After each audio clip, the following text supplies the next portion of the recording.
Hello everyone, welcome back to Ninja Prep. This is Kapil Goyal, your educator and mentor for PG Physics. तो UKPSC lecturer physics exam के लिए आज से मैं physics के PYQs start कर रहा हूं। ये फिजिक्स के जो पीवाईक्यूज हैं 2021 के पेपर के होंगे। जितने भी लेक्चर्स आएंगे उसके अंदर हम लोग 8 से 10 जो क्वेश्चंस हैं उनको डिस्कस करेंगे। लेक्चर्स के पीडीएफ मेरे Telegram group Ninja prep PGT physics के ऊपर आपको अवेलेबल होंगे। क्योंकि ये मेरा नया चैनल है पीजीटी फिजिक्स के लिए, तो प्लीज चैनल को सब्सक्राइब जरूर करें, वीडियो को लाइक जरूर करें। आपके लाइक करने से, आपके सब्सक्राइब करने से चैनल की रीच बढ़ती है। तो जिन लोगों तक ये पहुंचना चाहिए, आपके जैसे और भी लोग होंगे जो कि यूकेपीएससी फिजिक्स लेक्चरर एग्जाम की तैयारी कर रहे होंगे, तो वहां तक भी ये वीडियोस पहुंचेंगे। तो चलिए स्टार्ट करते हैं आज का वीडियो। तो पहला जो क्वेश्चन हमें गिवन है, उस क्वेश्चन में हमें बोला गया है potential difference of a cell in an open circuit is 6 volt. तो एक सेल बनाया गया है, एक सेल का सर्किट में बना देता हूं।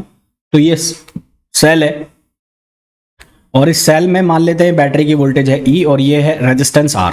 करंट जो इसमें फ्लो कर रहा है वो कर रहा है I। यहां पर मैं 2 पॉइंट ले लेता हूं, एक पॉइंट ले लिया A और एक ले लिया B। तो इस सेल के लिए अगर मैं इसकी पोटेंशियल की इक्वेशन लिखूं तो कैसे लिखते हैं, E माइनस आई आर। ये बैटरी का माइनस है, ये प्लस है। तो यहां से यहां अगर मैं चल रहा हूं तो माइनस से प्लस गया तो ये प्लस आ गया, और जो रेजिस्टेंस अगर करंट की डायरेक्शन में चल रहे हैं तो वहां पर ड्रॉप लिखते हैं, वो क्या लिखते हैं, माइनस आई आर लिखते हैं। अगर मैं ऐसे चल रहा हूं तो यहां पर किरचॉफ वोल्टेज लॉ लगाते हैं हम। किरचॉफ वोल्टेज लॉ के अकॉर्डिंग सबसे पहले ए पर पोटेंशियल को मैंने लिख लिया VA। फिर बैटरी में माइनस से प्लस हुआ तो माइनस से प्लस हुआ यानी कि जंप आया, तो इसको लिख दिया मैंने प्लस EA। फिर करंट की डायरेक्शन में यदि जा रहे हो तो फिर वहां पर आपको ड्रॉप लगाना पड़ेगा, यानी कि V equals to I R होता है। तो यहां पर क्या लिखोगे, आई आर लिखोगे। फिर उसके बाद जो B पॉइंट पर पहुंच गए, इसको बराबर का निशान लगाकर क्या लिख दोगे, VB लिख दोगे। ठीक है, तो यहां से तुम्हारे पास क्या बन जाएगा, VB माइनस VA की वैल्यू क्या आ जाएगी, E माइनस आई आर आ जाएगी। E माइनस आई आर आ जाएगी, जो कि मैंने यहां पर लिख दिया है। अब शुरुआत में ये बोला गया है कि जो वोल्टेज है वो है 6 वोल्ट जब सर्किट ओपन है। ओपन सर्किट का मतलब है करंट की वैल्यू 0। ओपन सर्किट का मतलब है कि जो करंट है उसकी वैल्यू कितनी है, 0 है। करंट की वैल्यू 0 है तो डेल्टा V किसके बराबर हो गया, E के बराबर हो गया, यानी कि कितने वोल्ट हो गई, 6 वोल्ट हो गई। और दूसरी कंडीशन दी है कि करंट जब 2 एम्पियर है तो जो वोल्टेज है वो कितना हो जाता है, 4 वोल्ट हो जाता है। तो रेजिस्टेंस बताना है, तो इस इक्वेशन का यूज करना है हमें। तो 4 वोल्ट हो गई और इनिशियली वोल्टेज 6 है, माइनस आई, आर की वैल्यू में निकालनी है। आई की वैल्यू जो है वो कितनी है, 2 एम्पियर है और ये आर हो गया। तो यहां से 2R किसके बराबर हो गया, 2 के। तो R की वैल्यू कितनी हो गई, 1 ओम हो गई। तो यहां से जो रेजिस्टेंस है वो कितना हो जाएगा, 1 ओम। ये हमारे पास इसका आंसर आ गया। नेक्स्ट क्वेश्चन पे आ जाओ। नेक्स्ट क्वेश्चन में बोला है 220 वोल्ट का बल्ब है, 220 वोल्ट और 100 वॉट की जो पावर है उसका बल्ब है। तो 110 वोल्ट के सोर्स से कनेक्ट किया जाता है, तो पावर कितनी कंज्यूम करेगा, यानी कि खपत कितनी होगी बिजली की, वो बतानी है। तो हमारे पास फॉर्मूला होता है P equals to V square upon R। ये फॉर्मूला होता है। अब पावर शुरुआत में कितनी दे रखी, रेटिंग है, इसकी रेटिंग कितनी है, 100 वोल्ट है। तो इसकी रेटिंग कितनी है, 100 वोल्ट है, और ये वोल्टेज कितनी ले रहा है, 220 वोल्ट की। तो 220 इंटू 220 अपॉन R। तो यहां से R की वैल्यू कितनी हो जाएगी, 220 इंटू 220 अपॉन, इसको डिवाइड कर दोगे किससे, 100 से। तो यहां से क्या रह जाएगा, 22 इंटू 22, और ये हो जाएगा 484। ये कितना हो जाएगा, 484 ओम। अब इसको सप्लाई लेनी है कहां से, 110 वोल्ट के सोर्स से सप्लाई लेनी है, तो पावर कितनी आएगी। तो P इक्वल्स टू कितना आता है, V स्क्वायर अपॉन R। तो V की वैल्यू कितनी है, 110, तो ये हो गया 110 इंटू 110, और R की वैल्यू कितनी हो गई, 484। R की वैल्यू कितनी हो गई, 484। ठीक है, तो यहां से जब इसको सॉल्व करोगे तो आंसर जो तुम्हारे पास आएगा वो आएगा 25 ओम। कितना आंसर आ जाएगा, 25 ओम नहीं, वॉट। पावर निकाल रहे हो तो वॉट आ जाएगा, तो 25 वॉट इसका आंसर आ जाएगा। तो आंसर इज B। तो इसका जो आंसर आ जाएगा वो आ जाएगा B। यहां से एक बार निकाल लो, 22 इंटू 22, तो ये कितना हो जाएगा, 44, और ये 48 है ना, तो 484। नेक्स्ट क्वेश्चन पे आ जाओ। An electron gun emits 3 into 10 power 16 electrons per second. तो इलेक्ट्रॉन्स पर सेकेंड हमें दिए हुए हैं, they will make a current. तो इलेक्ट्रॉन गन के अंदर जो एमिट हो रहे हैं इलेक्ट्रॉन्स पर सेकेंड में, वो कितने हो रहे हैं, 3 इंटू 10 पावर 16 इलेक्ट्रॉन्स एमिट हो रहे हैं। तो यहां पर इलेक्ट्रॉन्स पर सेकंड जो हमें दिया हुआ है, एक तरह से करंट की वैल्यू दी हुई है। किसकी वैल्यू दी हुई है, करंट की वैल्यू दी हुई है। सिर्फ हमें क्या करना है, कि इसको हमें मल्टीप्लाई कर देना है, क्वांटाइजेशन कर देना है इसको इलेक्ट्रॉन के बेसिक चार्ज से मल्टीप्लाई कर देना है। तो यहां पर मैं क्या लिखूंगा, आई जो है वो किसके बराबर होता है, Q अपॉन टी, है ना, D Q upon D T.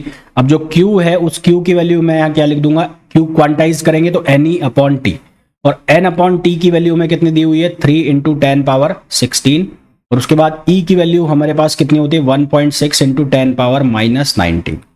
तो यहां से इसको सिंप्लीफाई करोगे तो ये बनेगा 4.8 into 10 power minus 3, 4.8 into 10 power minus 3 ampere, इतनी करंट फ्लो हो जाएगी। तो यहां से हमारे पास इसका जो राइट आंसर आ जाएगा वो आ जाएगा ऑप्शन डी। तो आपको ये पहचानने होता है, जैसे कि यहाँ पर इलेक्ट्रॉन पर सेकंड है तो एक तरह से करंट की वैल्यू दी हुई है, आपको इसको इलेक्ट्रॉन के बेसिक चार्ज से मल्टीप्लाई करना है और कुछ नहीं करना है।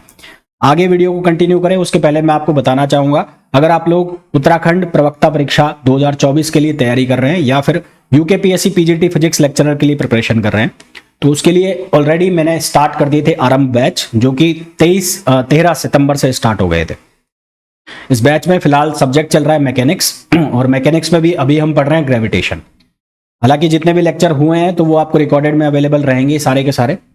ये जो बैच है इसकी जो वैलिडिटी है दिसंबर 2025 तक रहेगी, क्योंकि अभी मेंस एग्जाम की डेट फिक्स नहीं है, अभी स्क्रीनिंग एग्जाम की डेट आई है, तो मेंस एग्जाम तक आपके पास ये बैच अवेलेबल रहेगा। इस बैच का जो प्राइस है मात्र 4,000 रुपए है, जो कि अभी डिस्काउंट में आपको 3700 रुपए में मिल रहा है, 3700 रुपीज में मिल रहा है। अगर आप ये बैच ज्वाइन करना चाहते हैं तो उसके लिए डाउनलोड करें Ninja prep app by Kapil sir, Ninja prep app by Kapil sir, Ninja prep app by Kapil sir.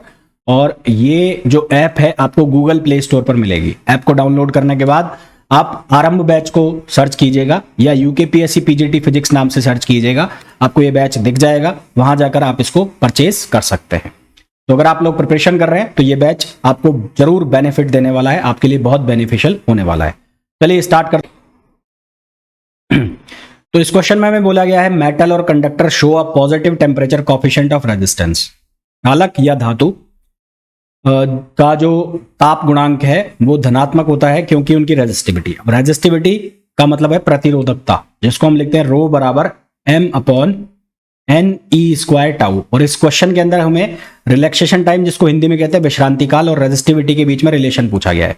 ये जो टाउ है इसको हम कहते हैं रिलैक्सेशन टाइम, इसको हम नाम देते हैं रिलैक्सेशन टाइम। तो यहां से अगर आप देखोगे तो रो जो है वो इनवर्सली प्रोपोर्शनल हो रहा है किसके, टाउ के। तो रो इनवर्सली प्रोपोर्शनल है किसके, टाउ के। तो हमारे पास इसका जो करेक्ट आंसर आ जाएगा वो आ जाएगा ऑप्शन बी। नेक्स्ट क्वेश्चन पे आइए। नेक्स्ट क्वेश्चन में बोला है the dimensions of the quantity under root mu naught upon epsilon naught. तो under root mu naught upon epsilon naught, ये जो क्वांटिटी है, ये इसकी जो डायमेंशन है ये किसके बराबर होती है, रेजिस्टेंस के बराबर होती है। इसकी जो डायमेंशन है इसके बराबर होती है, रेजिस्टेंस के बराबर होती है। इंपेडेंस की डायमेंशन आती है बेसिकली इसकी, जेड आता है, जेड इंपेडेंस लिखते हैं। तो ये किसकी डायमेंशन के बराबर होती है, रेजिस्टेंस। आपको ये याद करना है सीधा सीधा। अदरवाइज आप इसको निकालना चाहते हो तो पहले आप इसकी एप्सिलॉन नॉट की डायमेंशन निकालो। वो कैसे निकालोगे, कूलाम फॉर्मूला, जो कूलाम का फॉर्मूला है F बराबर 1/4 pi epsilon not Q1 Q2 upon R square. इसी तरह से म्यू नॉट की डायमेंशन आप निकाल लो कहां से, जो बी वाला मैग्नेटिक फील्ड वाला फॉर्मूला है, और उसके बाद इसको आप सॉल्व कर सकते हैं। लंबा चौड़ा चला जाएगा तो यही कहूंगा, इसको याद कर लो डायरेक्ट। नेक्स्ट क्वेश्चन पे आइए। नेक्स्ट क्वेश्चन में बोला है two capacitor C1 and C2 are charge to 120 volt and 200 volt. दो कैपेसिटर है, एक का नाम है C1, एक का नाम है C2। पहले की वोल्टेज 120 वोल्ट, दूसरे की voltage 200 volt. It is found that bye connecting them together, यदि उनको कनेक्ट किया जाता है, द पोटेंशियल, तो उनके बीच जो पोटेंशियल है वो on each one can made zero, then, तो उनकी जो पोटेंशियल है वो जीरो हो सकती है। तो इनमें क्या कंडीशन होगी, पहली बात तो ये है, अगर ये कैपेसिटर है और ये कैपेसिटर है, दोनों को कनेक्ट कर दिया जाता है तो इनमें चार्ज कंजर्वेशन हो जाएगा। चार्ज कंजर्वेशन का मतलब जितना चार्ज यहां पर होगा उतना चार्ज ही यहां पर होगा। ये चार्ज जब तक दोनों साइड बराबर नहीं हो जाएगा तब तक फ्लो रुकेगा नहीं, यहां से यहां जो करंट का फ्लो है लगातार होता रहेगा। तो हम ये जानते हैं कैपेसिटर के केस में कि Q बराबर क्या होता है, CV होता है। तो यहां पर Q1 बराबर Q2 हो गया, तो ये हो जाएगा C1 V1, और ये किसके बराबर हो जाएगा, C2 V2। अब C1 को मैंने एज इट इज लिख दिया, V1 को मैं लिख दूंगा 120, और C2 को मैंने एज इट इज लिख दिया, V2 को मैं लिख दूंगा 200 वोल्ट। यहां से हम इसको सिंप्लीफाई करेंगे तो 1 0 से 1 0 हो गया, ये हो जाएगा 6 टाइम्स और ये हो जाएगा 10, फिर इसको आप 3, तो ये बन जाएगा 3, 3C1 और ये हो जाएगा 5C2। तो यहाँ करेक्ट आंसर जो आ जाएगा वो आ जाएगा 3C1 इक्वल्स टू 5C2, यानी कि ऑप्शन ए। तो इसका जो करेक्ट आंसर आ जाएगा वो आ जाएगा ऑप्शन ए। नेक्स्ट क्वेश्चन में हमें बोला गया है 3 capacitors each of 3 μF are provided. 3 capacitor है, उनकी कैपेसिटेंस दी हुई है 3 माइक्रोफेरेड। हमें ये पूछा है कि इनमें से कौन सा कॉम्बिनेशन नहीं बन सकता, यानी कि इनमें से कौन सा रिजल्ट नहीं आ सकता। तो 3 माइक्रोफेरेड के हैं, तो पहले तो इनको अगर मैं सीरीज में लगाता हूं, तो पहले अगर मैं इनको सीरीज में लगा दूं, इनका मैं सीरीज कॉम्बिनेशन बनाऊं, इनका मैं अगर सीरीज कॉम्बिनेशन बनाता हूं, तो सीरीज कॉम्बिनेशन कैसे बनेगा, ऐसे बनेगा, ऐसे बनेगा। तो ये सीरीज कॉम्बिनेशन हो गया। सीरीज कॉम्बिनेशन में जो इसका आंसर लिखोगे वो आप कैसे लिखोगे, 1/C equivalent 1/C1 plus 1/C2 plus 1/C3। तो यहां पर जब इसका रिजल्ट निकालोगे तो 1/C1 ये हो जाएगा 1/3 प्लस 1/3 प्लस 1/3। तो ये हो जाएगा कितना, 3/3, यानी कि C इक्विवेलेंट की वैल्यू कितनी आ जाएगी, 1 आ जाएगी। तो ये तो पॉसिबल है, तो ये आंसर तो पॉसिबल है। फिर इसका पैरेलल कॉम्बिनेशन बना लो। पैरेलल कॉम्बिनेशन बनाओगे, पैरेलल कॉम्बिनेशन बनाओगे तो पैरेलल में कैसे बनेंगे, तीनों ऐसे लगेंगे, 1 2 और ये कितना हो गया 3, ये तीनों पैरेलल में लग गए। पैरेलल कॉम्बिनेशन में क्या होगा, C इक्विवेलेंट किसके बराबर हो जाएगा, C1 plus C2 plus C3। तो ये कितना हो जाएगा, 9 μF हो जाएगा, 9 μF हो जाएगा। इसका मतलब ये भी पॉसिबल है। तो यहां पर 9 μF तो ऑप्शन में ही नहीं है।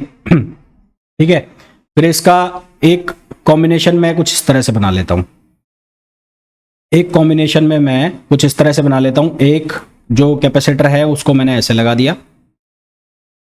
और इसके 2 कैपेसिटर जो है वो मैंने इस तरह से लगा दिए। ठीक है, तो इसको मैं नाम अगर दे दूं C1, इसको नाम दे दूं C2, इसको नाम दे दूं C3। तो ये कितने का है, ये है 3 का, और ये भी कितने का है, 3 का। तो इन दोनों का, ये दोनों किसमें, पैरेलल में, और पैरेलल में है तो इन दोनों का कितना बनेगा, 6 बनेगा। तो इन दोनों का रिजल्ट क्या बनेगा, एक तो ये हो जाएगा और एक आ जाएगा ये। तो ये हो जाएगा 3 का और ये हो जाएगा 6 का। तो इनका जो इक्विवेलेंट निकालोगे तो वो कितना निकलेगा, 3 × 6/3 + 6। तो ये हो जाएगा 18 और ये हो जाएगा 9। तो यहां से आ जाएगा 2 μF। तो 2 μF भी ऑप्शन में है, तो 2 μF ऑप्शन में है, तो ये भी ऑप्शन पॉसिबल है। एक और कॉम्बिनेशन इसका बना के देख लो। एक और कॉम्बिनेशन कौन सा बनेगा, कॉम्बिनेशन हम बना लेते हैं कुछ इस तरह से। यहां पर 2 लगा देते हैं हम सीरीज में और इसको कुछ ऐसे बनाते हैं हम, 2 लगा दिए और एक लगा देता हूं मैं इनके पैरेलल में ऐसे। तो ये हो गया C1, ये हो गया C2 और ये हो गया C3। तो यहां ये 3 और 3 के किस में आ गए, सीरीज में आ गए। तो ये सीरीज में आ गए दोनों। तो ये क्या रिजल्ट देंगे, सीरीज वाले C1 C2 का जो कंबाइंड रिजल्ट मिलेगा, जिसको मैं C12 लिख रहा हूं, तो वो क्या बनेगा, C1 C2 upon C1 plus C2। तो यहां से क्या मिल जाएगा, ये 9 अपॉन ये 6 हो जाएगा। तो ये कितना हो जाएगा, ये हो जाएगा 3/2 और ये इसके साथ पैरेलल में लगा है। तो ये क्या बन गया, ये कॉम्बिनेशन बन गया। तो ये हो गया 3/2 और ये कितना हो गया, 3 हो गया। तो इनको जब आप C इक्विवेलेंट निकालोगे इसका, तो ये बनेगा 3/2 और +3। तो इसको सॉल्व करोगे तो ये आ गया 2, यहाँ पर 3 है और ये हो गया 6। 9/2 का मतलब हो गया 4.5। तो यानी कि 4.5 भी सॉल्व हो जाएगा, 4.5 भी आंसर मिल जाएगा। तो आंसर कौन सा नहीं मिल रहा है, 6 μF नहीं मिल रहा है। तो 6 μF जो है वो इसका करेक्ट आंसर होगा। नेक्स्ट क्वेश्चन पे आ जाइए। नेक्स्ट क्वेश्चन में हमें बोला है a conductor has a positive charge. एक कंडक्टर का जो चार्ज है Q वो हमें दे रखा है 19.2 × 10⁻⁻19 दिया हुआ है। हमें पूछा है how many electrons are in short on conductor, how many electrons. तो हमारे पास क्वांटाइजेशन ऑफ चार्ज का फॉर्मूला होता है Q = NE, Q = NE। तो Q की वैल्यू कितनी दे रखी है, 19 × 10⁻19.2। Q की वैल्यू कितनी दी हुई है, 19.2। तो 19.2 × 10⁻⁻19। N और E की वैल्यू कितनी दी है, 1.6 × 10⁻⁻19। 10⁻⁻19 से 10⁻⁻19 कैंसिल, N की वैल्यू कितनी हो गई, 19.2 अपॉन 1.6। तो यहां से हम इसको सॉल्व करेंगे तो हमारे पास आंसर आ जाएगा 12। तो 12 हमारे पास इसका करेक्ट आंसर हो जाएगा। तो ये थे आज के कुछ क्वेश्चंस जो कि यूकेपीएससी 2021 एग्जाम के थे। एंड आई होप आपको जितने भी क्वेश्चंस हैं उनके सॉल्यूशन बहुत अच्छे से समझ में आ गए होंगे। फिर से कहना चाहूंगा, जो भी प्रिपेयर कर रहा है यूकेपीएससी फिजिक्स लेक्चरर एग्जाम की, तो उसके लिए आरंभ बैच आप ज्वाइन कर सकते हैं, जिसके लिए आपको डाउनलोड करना पड़ेगा Ninja prep app by Kapil sir. साथ ही साथ वीडियो को छोड़ने के पहले प्लीज वीडियो को लाइक जरूर कर देना, चैनल को सब्सक्राइब नहीं किया है तो सब्सक्राइब कर देना और शेयर जरूर कर देना। मिलते हैं नेक्स्ट वीडियो में, till then thank you, bye bye.